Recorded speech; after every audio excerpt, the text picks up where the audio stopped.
నిజానికి వివాహం అనేది రెండు ఆత్మల యొక్క కలయిక. అందులో ఎన్నో ఆచారాలు, ఎన్నో వేడుకలు ఉన్నా వారి ఇరువురు ఒకరినొకరు నిజంగా ప్రేమించుకోవడం అనేది లేకపోతే ఆ వివాహ బంధం సంపూర్ణమే కాదు. వివాహ బంధంలో ముఖ్యమైనది ప్రేమ. వివాహం అనేది ఒక సంస్కారం వంటిది, అలాగే ఒక సామాజిక నిబంధన కూడా.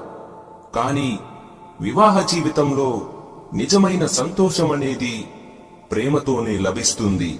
ఇరువురు ఒకరిని మరొకరు ప్రేమించడం, ఒకరిపై మరొకరు నమ్మకం ఉంచితే ఆ వివాహ బంధం సుఖమయంగా సాగుతుంది. అయితే భార్యాభర్తలు ఇరువురు ఒకరిపై మరొకరు ప్రేమ చూపించడం అనేది కేవలం మాట